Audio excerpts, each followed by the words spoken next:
এনায়েতপুরে ১৬ই ডিসেম্বর মহান বিজয় দিবস উপলক্ষে আলোচনা সভা ও সাংস্কৃতিক অনুষ্ঠান। আবির হাসানের ভিডিও ও শফিকুল ইসলামের তথ্যচিত্রে ডেস্ক রিপোর্ট। ১৬ই ডিসেম্বর সোমবার দুপুর ৩ ঘটিকা থেকে বাংলাদেশ জামাতে ইসলাম এনায়েতপুর থানা শাখার উদ্যোগে মহান বিজয় দিবস উপলক্ষে আলোচনা সভা ও সাংস্কৃতিক অনুষ্ঠান আয়োজন করা হয়। পবিত্র কোরআন তেলাওয়াতের মধ্য দিয়ে অনুষ্ঠানের উদ্বোধনে বক্তব্য রাখেন আমির বাংলাদেশ জামাতে ইসলাম এনায়েতপুর থানা শাখা ডাক্তার মোহাম্মদ সেলিম রেজা, সভাপতি ডাক্তার মোহাম্মদ সেলিম রেজা, আমির বাংলাদেশ জামাতে ইসলাম এনায়েতপুর থানা শাখা। প্রধান অতিথি হিসেবে উপস্থিত ছিলেন কেন্দ্রীয় মজলিস সুর সদস্য ও নায়েবে আমির বাংলাদেশ জামাতে ইসলাম সিরাজগঞ্জ জেলা শাখা ও সাবেক চেয়ারম্যান বেলকুচি উপজেলা পরিষদ আলহাজ অধ্যক্ষ আলী আলম। বিশেষ অতিথি হিসেবে উপস্থিত ছিলেন সিরাজগঞ্জ জেলা মজলিস সুরা সদস্য আমির বাংলাদেশ জামাতে ইসলামে বেলকুচি উপজেলা আরিফুল ইসলাম সোহেল। সঞ্চালনা করেন ডাক্তার মোহাম্মদ মোফাজ্জল হোসেন, সেক্রেটারি বাংলাদেশ জামাতে ইসলাম এনায়েতপুর থানা শাখা।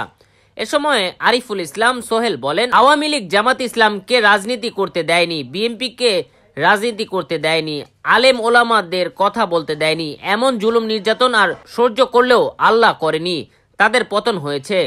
ডাক্তার সেলিম রেজা বলেন, হাজার হাজার ছাত্র জনতাকে তারা গুলি করে প্রশাসন ব্যবহার করে আওয়ামী লীগ, যুবলীগ, ছাত্রলীগ সন্ত্রাসী বাহিনীকে বেলিয়ে দিয়ে তারা যেভাবে জনগণের উপর জুলুম করেছে তাদের শাস্তি সরজমিনে দেখেছে সবাই।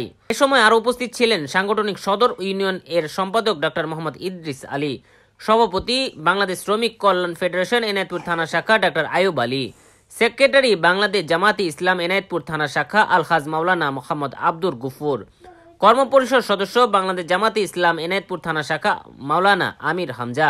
দেশ বৈচিত্র্য, আবির হাসান, সিরাজগঞ্জ।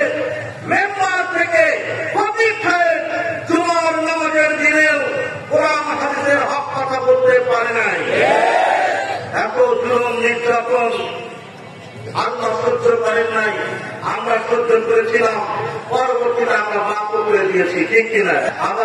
হাজারো মানুষ আজকে জামাত ইসলামকে ইস্তেকবাল জানাচ্ছে, সুস্বাগতম জানানোর মাধ্যমে আজকে আগামী দিনের বাংলাদেশ ইসলামী বাংলাদেশের স্বপ্ন দেখছে।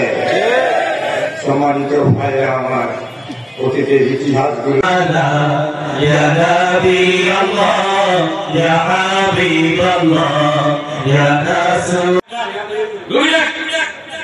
আগে তো ভালো ছিল, মহাজন তোরা দেখতে যাই ভয় করে।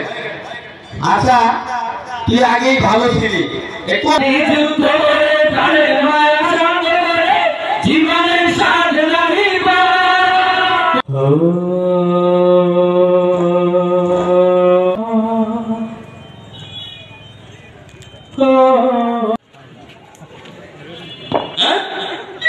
ঘরের মানুষই শত্রু, কথায় আছে ঘরের শত্রু।